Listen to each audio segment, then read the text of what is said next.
start, I actually just want to say two things. And the first thing is, I don't ever want anyone who I speak to think that there's something that I have that you don't. You know, I still get nervous, like I'm shaking. Like I still get nervous, I still get anxious. The last time I spoke, I had like sweaty armpits, like I still get so anxious. I still have days where I feel depressed, like I still get that. And I'm like an empowerment coach. And I don't think it's spoken about enough that like, hey, even when you get to a point, there's still things that happen. So I never want anyone to think like I have to get there and then all of a sudden I'll have everything I need within me. The other thing that I want to say is please don't ever like trauma compare. Don't be like, oh, my life's not that bad, so how I feel isn't valid. Mm-hmm. We all have various different things that we've been through and they're all so valid. Like so many people are always like, my story isn't the same as yours, so I shouldn't feel like this. And I'm like, pain's pain and it's so valid. It's interesting when I share my story, so I'm just going to get straight into it. When I share my story, there's so many different things that I've been through that when I think about what to speak about, I'm like, where do I go? And given I've got 30 minutes, I'm like, how do I condense this? And given, you know, Jess's message and the other incredible women I get to share the stage with, I want to really open up more my background in prostitution because it's something that people know about me, but I've probably not shared as in depth. So a bit of context first. Growing up, I grew up with, my parents were separated, which is not uncommon, but I grew up with a mum who had mental illness. It was very much in our family, and her way of coping was through substances. So it was alcohol, it was medication, it was drugs. So from a young age, my experience of the world was like the way to cope with things is to numb, is to push away, is to like self-medicate. It also meant that I grew up very quickly. So from a young age, I needed to really be a parent. Like I needed to kind of protect my mum from herself. And I was very aware of lots of different pains in the world. But in my family, it was very common, as I said, to just like push things down, to not speak about them. So growing up, my mum had said to me, you're going to end up with mental illness. And I really believe that everyone does the best that they can with what they have. And that was her way of like preparing me for what was ahead. So naturally, I got mental illness. And at the age of 15, I started to self-harm. So again, 15-year-old, it's tough enough as it is. And I started to self-harm, which would continue on for probably about 7 years on and off. Now, at the age of 15, I was still in school. I was very academic. Like I was the person that was like going to go to uni, like there was like a big future ahead. And I was self-harming so much that it became to the point of almost being like an addiction. So I had a very addictive personality. I didn't turn to drugs and alcohol then. I was just self-harming. So much so that I wouldn't, like I made sure I had something with me just in case I needed a release. That's how intense it got. And I went in and out of mental hospitals, again in year 10 at schools, going into year 11. And then I ended up missing out on so much school that in year 11, I decided to drop out. And that's when things got really intense really quickly. So this was a time when I decided to live with my mum. Now, a little bit of a backstory, my dad had custody and I spent my life living with him because he was like the stable, he was stability, he was the roof over our heads. Anytime I would go get really mentally unwell, I would live with my mum or I'd go to my mum because my feel was that she got me because she had mental illness and I felt she was really great at being a mum in the moments when I wasn't well. So I had this story in my head that like I can have a mum if I'm not well. As soon as I'm good, my dad said when I was little, as soon as you started to talk, your mum didn't know what to do with you. So I had this story of like, okay, if I speak and if I'm like fully in my power, then my mum can't be here. So I went and lived with my mum. And that's when family around me started to get really concerned because they knew that, again, me living with mum was probably not going to be very stable. And I dropped out of school because I had missed out on so much school that they were like, to catch up is going to take a lot of work. And again, like I'd gone from being so academic to being like, do I really want to put in all this work just to keep going? And I was so mentally unwell that I was like, no, I'm dropping out. So I decided to drop out from school. And this day, it's interesting, this period in my life, the timelines are really blurry. Like trying to remember what happened when is really tricky. But I'll never forget this day because I was living with my mum and she came home from the fish and chip shop because mum's thing, which was interesting because it then kind of came up when I was binge eating. Mum's thing was like, if I'm sad, then she'd go get me food and somehow that would fix it. So she went to the fish and chip shop and she came back and she said that she ran into this friend of hers. And this friend of hers, she had met from someone in our family who was also involved with drugs. And something in my stomach felt off, and yet I didn't trust it. I just was like, okay. She starts to tell me about this woman who has this idea for this fashion company and all this crazy thing that just makes no sense now. And she basically said, I told her about you and she would love to meet you. So what then followed was me meeting this woman, and again, something felt very off, but I just ignored it. Like this woman that was supposedly starting this, dress hire type, kind of what we have dress hire companies now, was really disheveled, just looked really tacky, and I was like, something's off. But I was 16, also very mentally unwell, so I just went along with it. And then over the next couple of weeks, I ended up spending so much time with her that I ended up moving in with her. So this woman that I don't really know, who's really unstable, so much so that I ended up needing to medicate her because she was so unwell.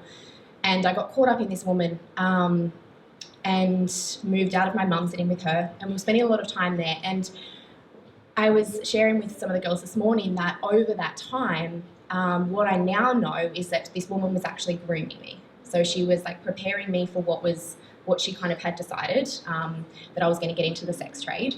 And looking back, I can see it. Whereas obviously when I was in it, I was like, this is great. This woman's giving me all this attention. I obviously didn't have a lot of friends at the time because I was being so horrible to the people in my life. I was just so horrible to everyone. And yeah, basically a few weeks went by and I got very involved with this woman. And then one day, and there was all these, I remember I used to see all these cards lying around the house and I was like, what is this place? They had, you could just tell it kind of, I was like, is this a strip club? I don't know what this is. And then what I ended up finding out was that she was actually an escort. And one day we were going, she was obviously in drugs, and we were going to her drug dealer's house. And I said to her, what do you actually do? And she told me, and I kind of sat there. And what came next, it took me a really long time to be okay with, because a lot of people, when they hear, I was 16 at the time, and a lot of people, when they hear that I was 16, they go, oh my gosh, were you forced into it? And I was like, well, I was never forced into anything. So it took me a really long time to be okay and own the fact that I suggested, at first I suggested actually my mum, because we really needed the money. And then when she said she couldn't do it, I said, well, what about me? And a lot of people for so long, clung on to the, I'm a victim. But because so many people were you forced into it? And I was like, no, I actually volunteered. So this then whirlwind happened, and I won't go into specifics, but basically my birth certificate was forged. Photos were sent up to the owner of this place.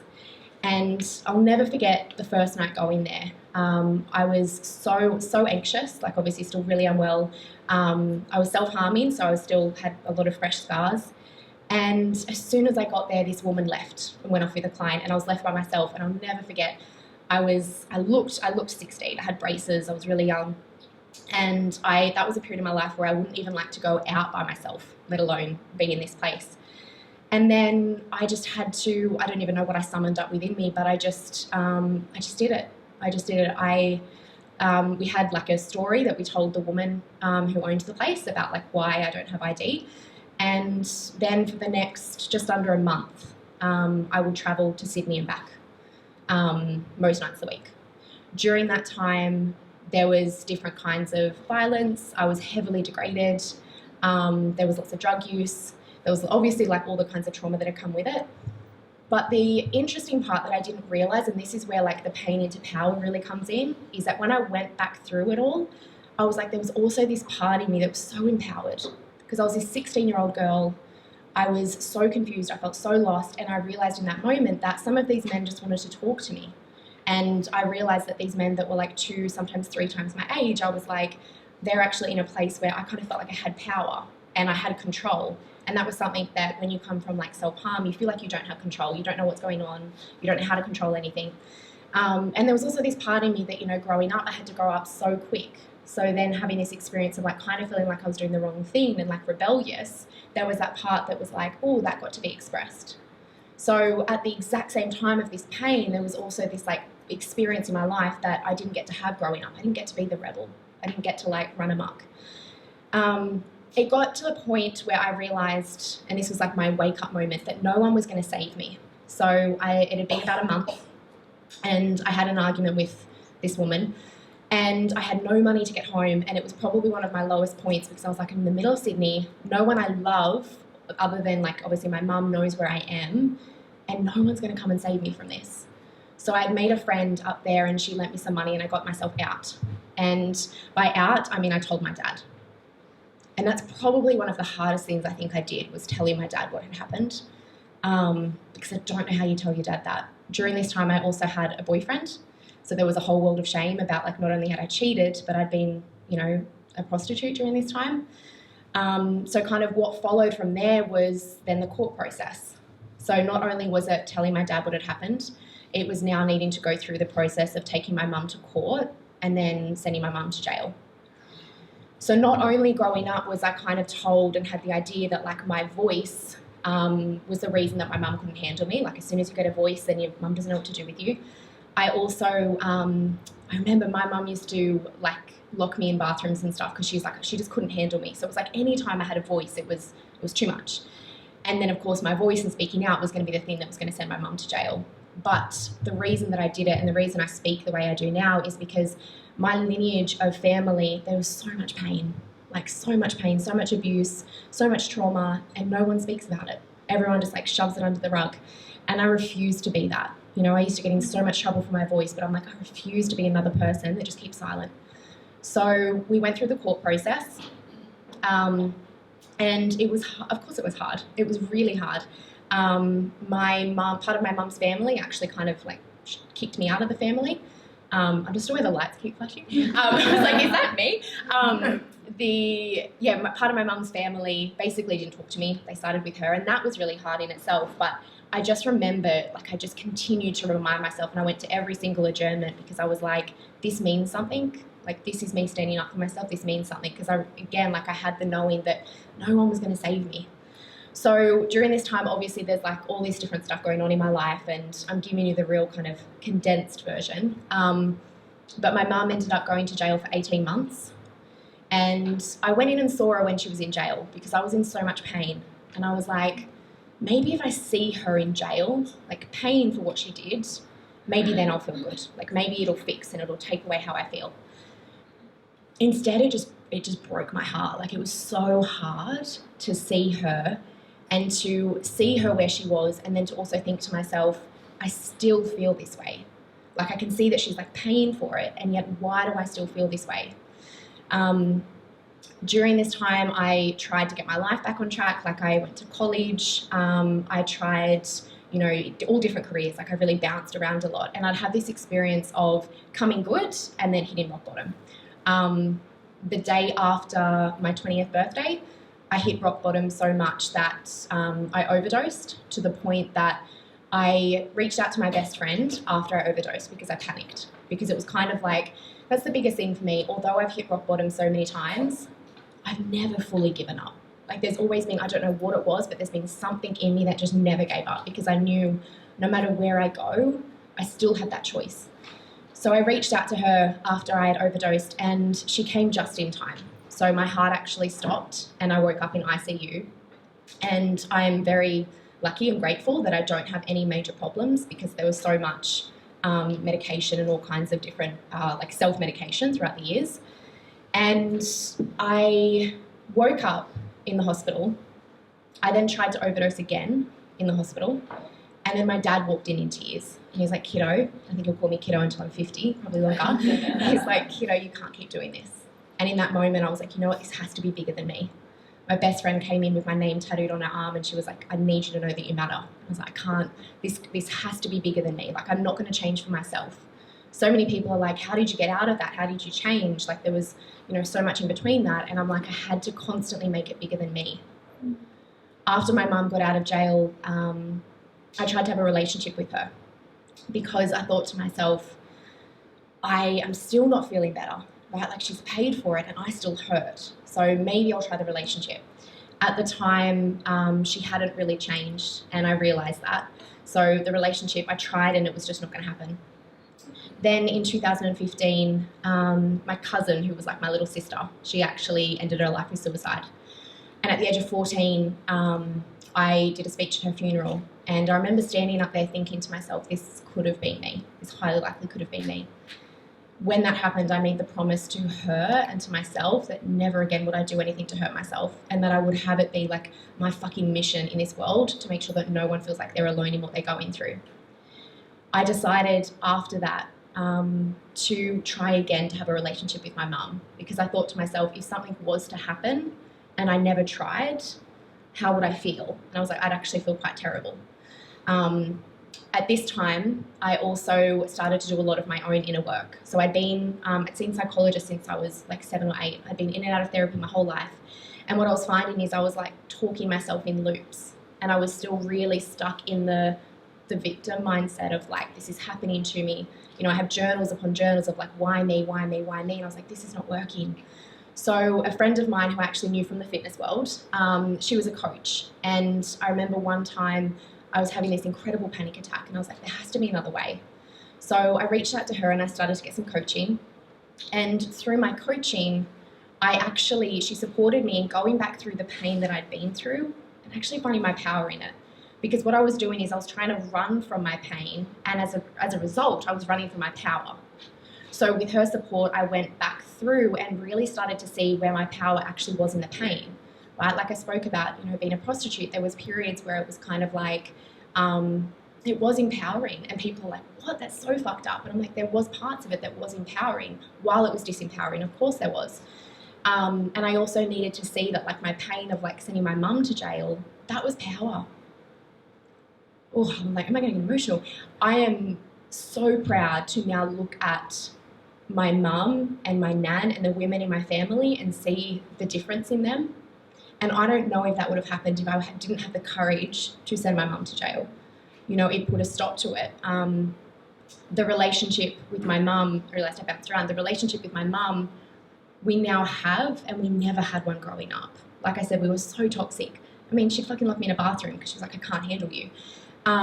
We now have a relationship because through me doing my own work and through me stopping blaming someone else for my life, which of course is valid on the surface, like people are like, of course, by really actually owning and going back and going, you know what, where was my power in this? How did this actually support me? How was it needed? By me doing that, my mum actually started to change. My mum also started to get her own support. And we actually now have a relationship that I know we never would have had. You know, it's a different relationship naturally. I do have very clear boundaries naturally. Some family members in my life really do struggle with it, which I totally get. But I just see her for who she is, and we have this relationship that I know we never would have had if we hadn't have gone through what we did, or if I hadn't have sent her to jail, really. Because if I look at where she was going, it was down substance abuse, alcohol, drugs. Like, it was like constantly going to go down that path. And if it wasn't for the wake-up call that happened through that experience, I don't think that she'd be where she is now, or we'd be where we are. So rewind a little bit. So mum got out of jail, we had the relationship together, and as I said, I started to do my own work. So many people, when I share my story, are like, how did you get from, you know, down here? Like, I was told that I had all these diagnoses that would be my life, and while they're valid, and while, like, you know, mental illness is huge in our family, I decided to myself that no, I'm not, I don't identify with it anymore. I was like, I get it, but it's not my life. I stopped taking medication, all of this stuff, which again, was just my choice, and it just felt right for me.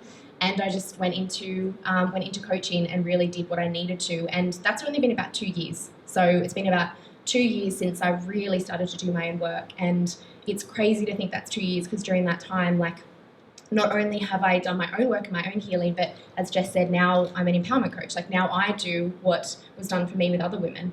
And often when I speak about my story, I'm like, there's actually nothing that I'd change. There's nothing that I wouldn't have happen again. There's nothing I wouldn't go through. There's no pain I wouldn't go back through, because it has made me, and I know people say this, but I really fucking mean it, it has made me the woman that I am today. I mean, I wouldn't have the voice that I now have had I not had needed to have it. I wouldn't have the message that I now had without it. I wouldn't have the passion that I now have without it. Like, I get so nervous. Like I said to the girls before, I'm like, I'm still shaking. Like, I'm the most, like, I can be so confident. And I'm like, but I still get nervous. But it doesn't stop me because I'm like, the reason why I fucking do this is so much bigger than me. It's not about me.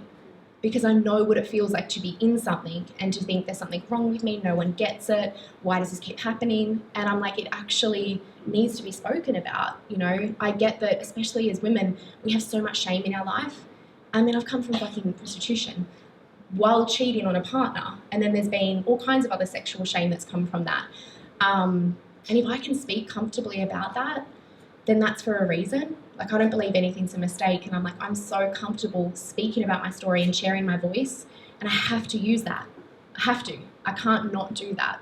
So my journey really has been going back through my pain and finding my power again and again and again, and then using that to support women. And what I want to, there's two things I want to leave you with. The first one is, during the week, I heard an incredible man share his story. And now, don't worry, I'm not going to share his story. But one thing that he said in it that really stuck with me, he had thing after thing, like anytime I thought we were getting to a happy ending, there was something else. And I was like, fuck, I can't stop crying.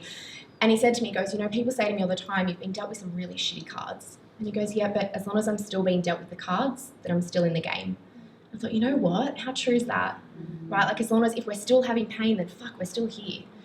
And the second thing that I really want to leave you with is just the knowing of how much anything's actually possible, right? And I know that we hear that, but I really fucking mean that. Like, it would have made sense for my life to be a statistic or a sad story. It would have made sense, but I chose for it not to be, you know. And now, I mean, like, I just got back from living in Bali. Like, now I get to do things like this. Like, my life is everything and more than I could have imagined. You know, 10 years ago, I didn't want to be here, let alone fucking sitting on a stage, you know, talking to amazing women. Like, I didn't even want to live.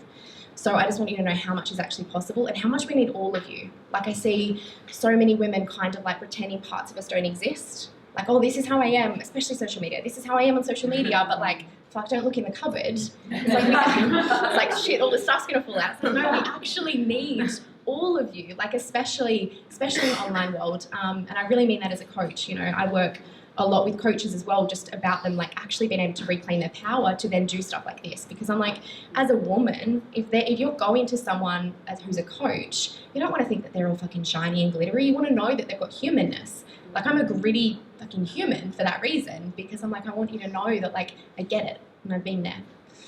So yeah, thank you all so much. I think I kept getting to see flashes of time, so I think I'm almost out of time. But yeah, thank you. It's amazing.